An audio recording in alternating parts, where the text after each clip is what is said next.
आज की ताजा खबरों के अपडेट में बात करेंगे देश भर की तमाम बड़ी और काम की खबरों के साथ ही भारत सरकार की ओर से लिए गए कुछ महत्वपूर्ण फैसलों और जारी किए गए कुछ नए नियमों की। इसके अलावा दीपावली पर पटाखों की बिक्री और इस्तेमाल को लेकर सुप्रीम कोर्ट से एक बड़ा फैसला निकल कर सामने, बताएंगे आपको आगे इस अपडेट में। साथ ही मोदी सरकार की बड़ी पहल, महिलाओं की आय बढ़ाने के लिए सरकार ने बनाई है खास योजना, 1 लाख रुपए तक की होगी कमाई। क्या है पूरी खबर, बताएंगे आपको आगे इस अपडेट में। साथ ही टैक्स पेज के लिए जरूरी खबर, दिवाली पर मिलने वाले गिफ्ट पर भरना होगा टैक्स। क्या है ये पूरी खबर, बताएंगे आपको आगे इस अपडेट में। साथ ही आरबीआई ने करंट अकाउंट के नियमों में दी है ढील, कर्ज लेने वाले ग्राहकों को अब मिलेगी राहत। क्या है ये पूरी खबर, बताएंगे आपको आगे इस अपडेट में। साथ ही यहाँ पर बैंक खाता वालों के लिए आज एक जरूरी और महत्वपूर्ण खबर निकल कर आए सामने, बताएंगे आपको आगे इस अपडेट में। इसके अलावा आम आदमी के लिए काम की खबर, 1 नवंबर से होने वाले हैं ये 6 बड़े बदलाव, आपकी जिंदगी पर पड़ेगा इसका सीधा असर। क्या है ये पूरी खबर, बताएंगे आपको आगे इस अपडेट में। साथ ही कोरोना कर्फ्यू और लॉकडाउन से जुड़ी कुछ महत्वपूर्ण बड़ी खबरें हैं, बताएंगे आपको करके इस अपडेट में। साथ ही आज की तमाम बड़ी और काम की खबरों की बात करेंगे इस अपडेट में। बात कर लेते हैं आज की पहली बड़ी खबर की, तो आरबीआई ने करंट अकाउंट के नियमों में दी है ढील, कर्ज लेने में ग्राहकों को अब इसका मिलेगा फायदा। भारतीय रिजर्व बैंक यानी आरबीआई ने करंट अकाउंट को लेकर नियमों में ढील दी है। वे केंद्रीय बैंक के नए नियमों के तहत बैंक अब उन उधारकर्ताओं के करंट अकाउंट भी खोल सकते हैं जिन्होंने बैंकिंग सिस्टम से कैश क्रेडिट कार्ड यानी सीसी और ओवरड्राफ्ट यानी ओडी के जरिए कर्ज सुविधा ले ली है। हालांकि इसके लिए शर्त यह है कि ये कर्ज 5 करोड़ रुपए से कम होना चाहिए। वही केंद्रीय बैंक ने इंडियन बैंक एसोसिएशन यानी आईबीए और दूसरे जो स्टॉक होल्डर्स हैं उनसे मिले सुझावों के बाद नियमों में ये बदलाव किया है। इससे पहले भारतीय रिजर्व बैंक ने लोन से जुड़े फ्रॉड के मामलों में कमी लाने के लिए अगस्त 2020 में करंट अकाउंट से जुड़े नियमों को कड़ा यहाँ पर कर दिया था। वह रिजर्व बैंक ऑफ इंडिया ने बैंकों को उन ग्राहकों का करंट अकाउंट खोलने का बैंकों को उन ग्राहकों को करंट अकाउंट खोलने पर रोक लगाई थी जिन्होंने दूसरे बैंकों से कर्ज ले रखा है और वे सभी ट्रांजैक्शन सीसी और ओडी की सुविधा वाले अकाउंट से हुए हैं। वही भारतीय रिजर्व बैंक की ओर से जारी बयान में कहा गया है कि ये फैसला लिया गया है कि बैंक उन कर्जदारों को उन कर्जदारों के अकाउंट यहाँ पर खोल सकते हैं जिन्होंने बैंकिंग सिस्टम से यानी दूसरे बैंक से यहाँ पर सीसी या फिर कैश सीसी या फिर ओडी के रूप में मिलने वाली कर्ज सुविधा का लाभ उठाया है। बात कर लेते हैं अगली खबर की, तो दिल्ली सरकार का बड़ा फैसला देखिए, अब कोरोना के रिजर्व बेड का इस्तेमाल कर सकेंगे डेंगू और मलेरिया के मरीज। राजधानी दिल्ली में बढ़ते डेंगू, मलेरिया और चिकनगुनिया के केसेस को देखते हुए दिल्ली सरकार के स्वास्थ्य विभाग ने एक नया आदेश जारी कर दिया है। दरअसल दिल्ली सरकार के स्वास्थ्य विभाग की ओर से आदेश यहाँ पर जारी हुआ है कि अस्पतालों में कोरोना के लिए जो रिजर्व बेड्स है उनमें 1/3 बेड्स का इस्तेमाल डेंगू, मलेरिया और चिकनगुनिया के इलाज के लिए किया जा सकेगा। वह स्वास्थ्य विभाग के मुताबिक दिल्ली सरकार के सभी अस्पताल कोरोना मरीजों के लिए रिजर्व बेड का इस्तेमाल जरूरत पड़ने पर डेंगू, मलेरिया और चिकनगुनिया के मरीजों के लिए किया जा सकेगा। इससे पहले 18 अक्टूबर भी कोरोना के लिए रिजर्व बेड्स की यहाँ पर संख्या में कमी करने का आदेश यहाँ पर जारी हुआ था। वही बात कर लेते हैं अगली खबर की, तो त्रिपुरा सरकार की नई ट्रैवल एडवाइजरी हुई है जारी। इन 8 राज्यों से आने वाले यात्रियों को दिखानी होगी आरटी-पीसीआर की नेगेटिव रिपोर्ट। जिन राज्यों में अभी भी 1 से अधिक जिलों में कोरोना पॉजिटिविटी रेट 5% से ऊपर है यानी 5% से ऊपर है, उन राज्यों से त्रिपुरा जाने वाले यात्रियों को अब कोरोना के आरटी-पीसीआर की जो नेगेटिव रिपोर्ट है वो दिखानी होगी। राज्य सरकार ने इसे अनिवार्य कर दिया है। दरअसल शनिवार को कल राज्य सरकार ने अपनी नई ट्रैवल एडवाइजरी यहाँ पर जारी की थी, नई गाइडलाइन जारी की थी, जिसमें सरकार के जो नए दिशा निर्देश है वो जारी किए गए। ये दिशा निर्देश कल से ही यहाँ पर राज्य में लागू हो गए। वही एक ऑफिशियल नोटिफिकेशन में कहा गया है कि 30 अक्टूबर से त्रिपुरा में केरल, हिमाचल प्रदेश, सिक्किम, मणिपुर, पश्चिम बंगाल, मिजोरम, मेघालय और अरुणाचल प्रदेश और नागालैंड जैसे राज्यों से आने वाले यात्रियों को कोरोना की नेगेटिव आरटी-पीसीआर की रिपोर्ट दिखानी होगी। ये रिपोर्ट 48 घंटों से अधिक पुरानी नहीं होनी चाहिए। आपको बता दें कि इन राज्यों में अधिकतर जिलों में कोरोना पॉजिटिविटी जो रेट है वो 5% से ऊपर बना हुआ है। बात कर लेते हैं अगली खबर की, तो आम आदमी के काम की खबर देखिए, 1 नवंबर से होने वाले हैं 6 बड़े बदलाव, आपकी जिंदगी पर पड़ेगा इसका सीधा असर। अक्टूबर का महीना आज खत्म होने जा रहा है, वही कल यानी सोमवार से नवंबर का महीना शुरू हो जाएगा। ऐसी कई चीजें हैं जो नए महीने में बदल जाएगी और इनका जो असर है वो आपकी जिंदगी पर पड़ेगा। वही आपकी जेब पर ये चीजें प्रभावित आपकी जेब को करेगी और रोजमर्रा के कामों में ये आपका असर भी डालेगी। वही कौन कौन से जो नियम है वो नए लागू होने वाले हैं, तो बता दें आपको कि 1 नवंबर से रसोई गैस सिलेंडर की कीमतों में बदलाव होने की उम्मीद है। ऐसा माना जा रहा है कि एलपीजी की कीमतों में इस बार बढ़ोतरी की जा सकती है। वही मीडिया रिपोर्ट के मुताबिक एलपीजी की बिक्री पर होने वाले नुकसान को देखते हुए सरकार एक बार फिर एलपीजी सिलेंडर के दाम है वो बढ़ा सकती है। अगर ऐसा हुआ तो ये सभी कैटेगरी में यहाँ पर जो सभी कैटेगरी के जो गैस सिलेंडर वगैरह है उसमें बढ़ोतरी होगी वो 5वीं बार ये बढ़ोतरी यहाँ पर हो जाएगी। इसके अलावा अमेरिकी ट्रेवल्स जो गाइडलाइन है वो यहाँ पर जारी हो गई है।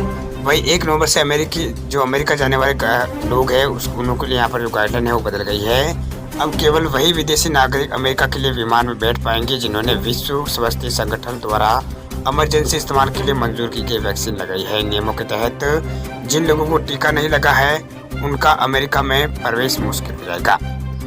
इसके अलावा तीसरा जो बड़ा बदलाव होने वाला वो बैंकों की छुट्टियों को लेकर है। इसके अलावा नवंबर में बैंक काफ़ी दिन बंद रहेंगे। वही नवंबर महीने में लगभग 17 दिन बैंक बंद रहेंगे। इन छुट्टियों में दूसरे और चौथे शनिवार के और रविवार भी शामिल है। वही जिन लोगों को नवंबर में बैंक से जुड़ा बड़ा काम है वो निपटाना है उन्हें छुट्टियों की लिस्ट को देख लेना चाहिए और अपना जो काम है वो छुट्टियों के अनुसार प्लानिंग यहाँ पर कर लेना चाहिए। इसके अलावा 1 नवंबर से दिल्ली में खुलेंगे स्कूल। राष्ट्रीय राजधानी दिल्ली में 1 नवंबर से सभी स्कूल यहाँ पर खुल जाएंगे। सभी कक्षा के लिए यानी कक्षा 1 से लगाकर 12वीं तक के लिए वैसे संस्थान को खोलने की इजाजत सरकार की ओर से दी गई है। वही दिल्ली के उप मुख्यमंत्री मनीष सिसोदिया ने कहा है कि जो लोग ऑनलाइन पढ़ाई जारी रखना चाहते हैं वो जारी रख सकते हैं, उनको कोई भी यहाँ पर रोका नहीं जाएगा। इसके अलावा व्हाट्सएप को लेकर भी 1 नवंबर से बड़ा नियम चेंज होने वाला है। दरअसल 1 नवंबर से कुछ एंड्रॉयड और आईफोन्स पर 1 नवंबर से व्हाट्सएप काम करना बंद कर देगा। वही व्हाट्सएप पर दी गई जानकारी के मुताबिक 1 नवंबर से फेसबुक के स्वामित्व वाला प्लेटफॉर्म एंड्रॉयड 4.0.3 और iOS 9 से जो नीचे के जो जितने भी वर्ड है मतलब जितने भी जो एंड्रॉयड वर्जन है या फिर जो iOS वर्जन है उनके ऊपर व्हाट्सएप काम नहीं करेगा। इसके अलावा iOS 2.5 को भी यहाँ पर व्हाट्सएप सपोर्ट नहीं करेगा। इन स्मार्टफोन पर ये व्हाट्सएप नहीं सपोर्ट करेगा जिसमें सैमसंग, हुएवे और यहाँ पर हुआवे और सोनी और कई तरह के यहाँ पर मोबाइल शामिल है। इसके अलावा 1 नवंबर से एसबीआई की वीडियो कॉल के जरिए लाइव सर्टिफिकेट जमा करने की सुविधा हो जाएगी स्टार्ट। देश का सबसे बड़ा सरकारी बैंक भारतीय स्टेट बैंक 1 नवंबर से अपनी नई सुविधा शुरू करने जा रहा है। अब पेंशनर घर बैठे वीडियो कॉल के जरिए एसबीआई में अपना जो लाइफ सर्टिफिकेट है यानी जीवन प्रमाण पत्र है वो सबमिट कर सकेंगे। वही लाइफ सर्टिफिकेट पेंशन धारकों के जिंदा होने का प्रमाण होता है। वही पेंशन जारी रखने के लिए इस साल उसे यहाँ पर जो इस साल है उसे बैंक और डाकघर और वित्तीय संस्थान में जमा कराना होता है जहाँ पेंशन आती है। बात कर लेते हैं अगली खबर की। तो मोदी सरकार की बड़ी पहल, महिलाओं की आय को बढ़ाने के लिए बनाई है खास योजना। 1 लाख रुपए तक की महिलाओं की होगी कमाई। केंद्र की मोदी सरकार ने महिलाओं की आय बढ़ाने के लिए खास पहल की है जिसके तहत ग्रामीण विकास मंत्रालय स्वयं सहायता समूह से जुड़ी महिलाओं को 1 लाख रुपए सालाना कमाने की मदद यहाँ पर करेगा। वही महिलाओं की आर्थिक स्थिति को बेहतर करने के लिए मंत्रालय 2 साल में स्वयं सहायता जो समूह है उनसे जुड़ी 2.5 करोड़ महिलाओं को ग्रामीण इलाकों में आजीविका के लिए सहायता उपलब्ध कराएगा। वही ग्राम विकास मंत्रालय ने कहा है कि महिलाओं की 1 लाख वार्षिक आय का लक्ष्य को साकार करने के लिए घरेलू स्तर पर आजीविका गतिविधियों में विविधता लाने पर ध्यान यहाँ पर दिया जाएगा। साथ ही कहा है कि देश भर में महिला स्वयं सहायता समूह के अलग अलग मॉडलों के आधार पर राज्य सरकारों को सलाह यहाँ पर जारी की गई है। मंत्रालय ने बताया कि राष्ट्रीय ग्रामीण आजीविका मिशन के तहत 7.5 करोड़ के आसपास महिलाओं को 70 लाख यहाँ पर एसएचजी में शामिल किया गया है। एसएचजी को सालाना 80 यहाँ पर करोड़ रुपए की शुरुआती पूंजी है उसकी सहायता यहाँ पर दी जा रही है। ये बात कर लेते हैं अगली खबर की। तो दीपावली पर इस बार पूरी तरह से पटाखों पर नहीं होगी रोक, सुप्रीम कोर्ट ने दिया ये निर्देश। सुप्रीम कोर्ट ने कल साफ कर दिया कि दीपावली पर इस बार आतिशबाजी पर पूर्ण रूप से रोक नहीं होगी। अदालत के मुताबिक ग्रीन पटाखे इस बार बेचे जा सकेंगे। वही बोरियम सॉल्ट वाले पटाखों पर पूर्ण रूप से प्रतिबंध रहेगा। अदालत ने पटाखों की बिक्री और इस्तेमाल पर सख्त नाराजगी जताते हुए कहा है कि पटाखों में बोरियम सॉल्ट के इस्तेमाल पर प्रतिबंध के बावजूद बैन किए गए पटाखों का इस्तेमाल हो रहा है, यानी इसका निर्माण भी हो रहा है, परिवहन भी हो रहा है, बिक्री का रूप में इसका इस्तेमाल भी किया जा रहा है। वही कोर्ट ने अपने आदेशों में साफ कहा है कि दूसरों के सेहत की कीमत पर उत्सव नहीं मनाया जा सकता। वही सुप्रीम कोर्ट ने इस दौरान यह भी स्पष्ट कर दिया कि पटाखों के इस्तेमाल पर पूर्ण रूप से प्रतिबंध नहीं है। वो आतिशबाजी जिसमें बोरियम लवण होते हैं वो बैन है। वही कोर्ट ने यह भी चेतावनी दी है कि कोई दूसरे स्तरों पर जो कई दूसरे इस्तेमाल है उसमें भी कई शीर्ष अधिकारियों की किसी भी चूक के लिए व्यक्तिगत रूप से जिम्मेदार उसे ठहराया जाएगा। वही अदालत ने कहा है कि ये दुर्भाग्यपूर्ण है कि निर्देशों के बावजूद भी इसका खुलेआम उल्लंघन हो रहा है।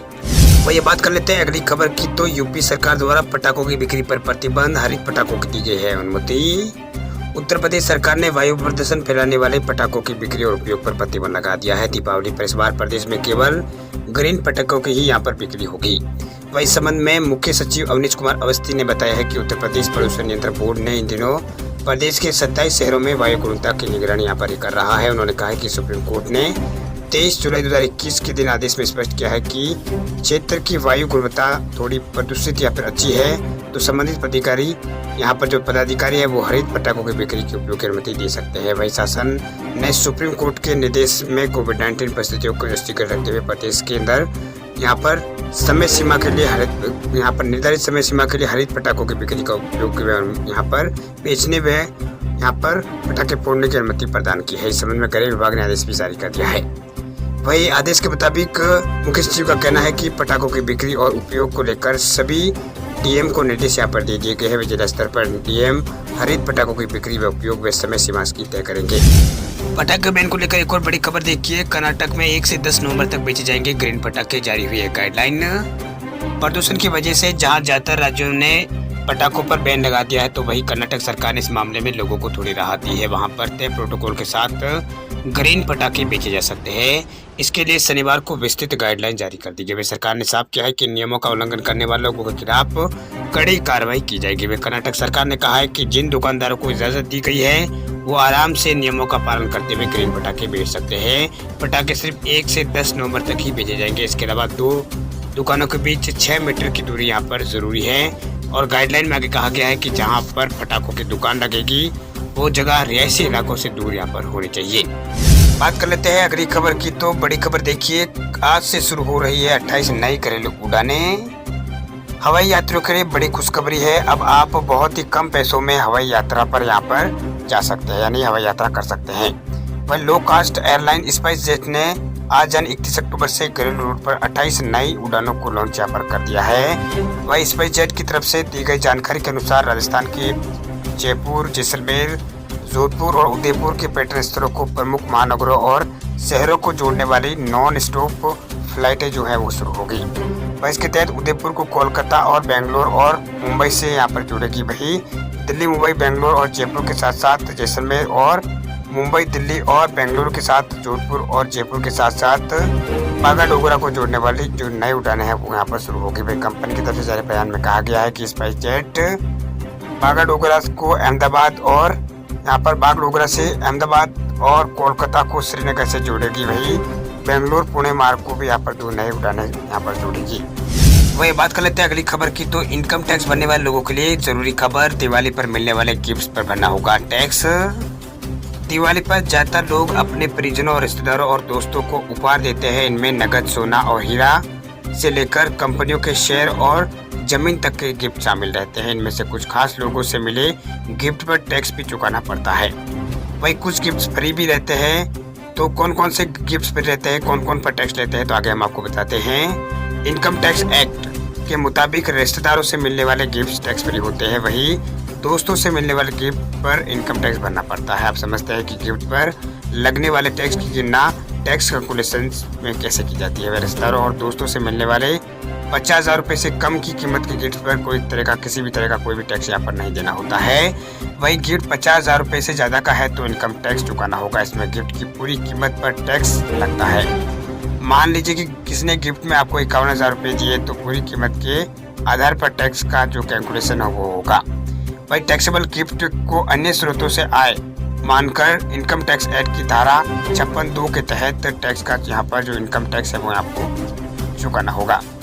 वही उपहार की कीमत के आधार पर लगने वाले इनकम टैक्स किसी से मिले गिफ्ट को नहीं लगता है। यानी उपहार में मिली कीमत के आधार पर लगने वाले इनकम टैक्स किसी भी एक गिफ्ट पर नहीं लगता है। ये आपको एक वित्त वर्ष में मिले कुल गिफ्टों की कीमत पर लगता है। मान लीजिए कि अगर एक वित्त वर्ष में आपको 50,000 रुपये से ज़्यादा का गिफ्ट यहाँ पर मिला है तो आपको इनकम टैक्स चुकाना होगा। ऐसा ही यहाँ पर ऐसा नहीं होगा कि अगर आपको एक गिफ्ट 51,000 रुपये का मिला है तो उसी के ऊपर टैक्स लगेगा। दूसरे 40,000 रुपये आपको यहाँ पर 40,000 रुपये का टैक्स भी है, गिफ्ट मिला है तो उसके ऊपर भी आपको टैक्स यहाँ पर देना होगा। मतलब 51,000 मतलब 50,000 रुपये ज़्यादा के जो टैक्स होंगे उसके ऊपर आपको टैक्स देना होगा।